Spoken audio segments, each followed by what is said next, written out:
All right, well, if you recognize this music, you'll know it's Elbow, and don't go anywhere because, well, that was the bit where the song starts. That's really nice. Yeah, it's lovely. It's a beautiful song. It is. It's moving. It's a gorgeous song. You got to listen to the whole song. But let's not do that now. No. But if you like Elbow, stay tuned, because coming up, we're going to be talking to Richard Jepp from Elbow. Yes. Who'll be joining us on the air. Has a connection to autism, obviously. Yes, he does. So I know everyone's be very interested. Meanwhile, we are very pleased to be talking with Dr. Bill Frea from Autism Spectrum Therapies, talking about young adults moving into adulthood and adults with autism. Dr. Frea, are you still with us? I sure am. Oh, good. So tell us a little bit about your specific programs that you have for young adults and adults. Yeah, happy to. We have, I'll mention two key programs that I think are critical along these lines. One of them is called Steps to Independence. And ideally, I would love to see kids coming into that program age 9, 10, pre-adolescence, because that's when we're working on things like self-regulation and building those interests we talk about, and helping to work with the family to set goals and start learning to monitor those goals over time. And we're taking the things that those broader realms of social communication and adaptive skills and kind of narrowing them down onto a focus of this roadmap towards independence and defining that. We can't define that, globally. For each child, for each student, you have to have a definition of what we're working on for independence. So the Steps for Independence program is kind of first launch towards self-regulation that we build everything into. So that's an awareness that you can observe your own goals. As a preteen, you can know that these are the things I'm working on to build independence for myself. Be used to labeling them, talking about them. They're out in the open. We're watching them advance.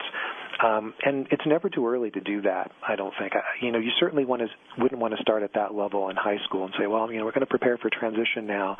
Let's get used to giving you some goals for independence, and we'll give ourselves 4 years to do that. So, the Steps to Independence program should, we're bringing kids as hopefully getting them around middle school at the latest. And then the other program that we have more for teens and adults is what we're called the Real Life program.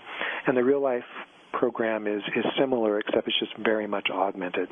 And that's where we're narrowing down are we looking at specific areas of employment that we're going to start targeting and building our expectations towards independent living? Are we looking at someone who's going to be really taking care of their own house, and this is what that's going to mean?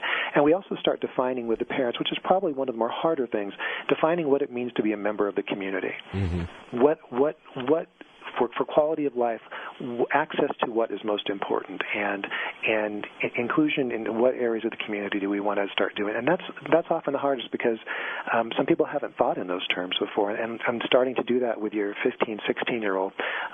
It's kind of a leap, so we want to get people there as soon as we can, so we can start setting real goals for that. And now, how long have you guys been doing this? We've been working with adults probably since the fourth year that we opened, so about 7 years.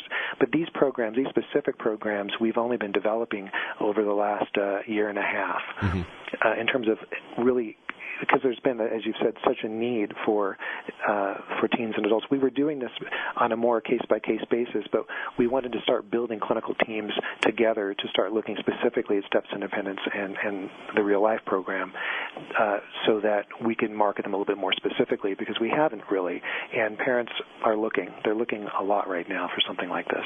Yeah. Well, so, Dr. Bill, I wanted to ask you, because I know you were listening to the first part of the show, what do you think about these awful pox parties? Yeah. I've only heard about them, I think, probably over the last few weeks. I heard about folks sending lollipops through the mail, where they were getting kids with chickenpox to suck on the lollipops, and they would mail them off to whoever wanted to start the pox party. Scares the heck out of me. Yeah, right. I wouldn't recommend it because you're starting to create a petri dish that you can't control. Yeah, exactly. There's no regulation at all. God knows what's in there. Yeah, that's scary. You start creating new epidemics on your campuses. I think if you start doing that, boy, I think it probably comes from a good place, the idea of it, but it's scary. I'd certainly suggest you talk to your doctor about it and get a reality check before you get involved in that. Yeah, I mean, one would think that even if you are dead set in your ways that vaccinations can cause autism, clearly it's not everyone. One would have to imagine the odds of getting encephalitis or some other dreaded disease of someone else's spit that you don't know would be a bit higher. Yeah, and your mouth is kind of taking care of those things in its own way. When you start putting it into a bag or a lollipop or something else for it to grow, yeah, exactly. New problem. Wow. Kind of gives you the willies, doesn't it? I'm feeling like washing my hands right now. Yeah, exactly. We have mouthwash here, so we're running after. Now, I have a quick question. We're talking about this rush to help adults and young adults socially. That there's a greater need now. You've been open now for, what I think you said 10 years. Is that right? 11 years. 11 years. So let's talk about that. Let's talk about how has this need grown? Can you give a percentage number to it? How much larger is the number now than it was a few years ago? Well, from when we opened, we would be talking about a couple thousand %. I mean, it's certainly, I would say, over the last several years, more than doubled in terms of interest, phone calls, and the types of questions we're talking about now. Absolutely. Well, if you look at the epidemic, it's probably just over 15 years formally. Yeah. So you would expect that it's really going to grow exponentially, the need every year. So you've got all these children that were starting to get diagnosed about 15 years ago, and they're all coming into adulthood now. Right. Right. So, how do we deal with that? As a society, how do we deal with that? Well, as a society, I'm hoping that the question about early intervention has been answered, and we can check off that box. Yeah, but are we really doing that much enough about that for early intervention? Yeah. Well, one thing that worries me the most. It's funny that you were talking about. The pox parties and the like, is that the sensitivity to immunization has been so high that I think pediatricians are concerned about early diagnosis, concerned about talking about what they're seeing with an 18-month-old, for example, and concerned about the relationship with families, the medical relationship. And it worries me that we're not getting the young ones into early intervention as early as we should.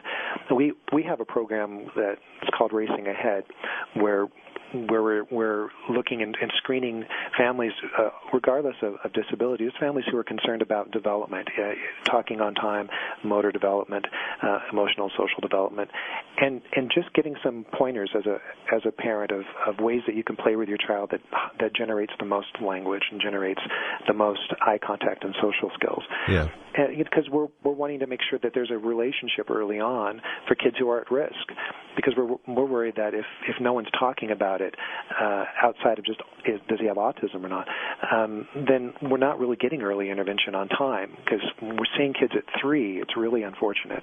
We're not having as much of an impact as if we would have got them at 2. So I think that we are getting better, the society is getting better in understanding that and getting help. And I think that will certainly make a huge difference down the road for the number of what we're seeing right now. We're seeing teens that have had almost no formal, direct, intensive support. Well, Dr. Bill, we really want to thank you for coming on. It's Autism Spectrum Therapies. Now, you've just opened some new offices, right, in Louisiana and Washington State? That's right, Louisiana and Washington, and a lot up in Northern California as well. Well, the website is autismtherapies.com. We'll have that on our website as well. Yeah, and we'll have you back on again to talk more. It's a fascinating subject, Dr. Bill. We thank you for coming on. Great, appreciate it. Take care, Dr. Bill. Bye. All right, when we come back, more from Autism America Radio, we're going to get to our next nominee for Wanker of the Week. Yes, and more elbow coming up.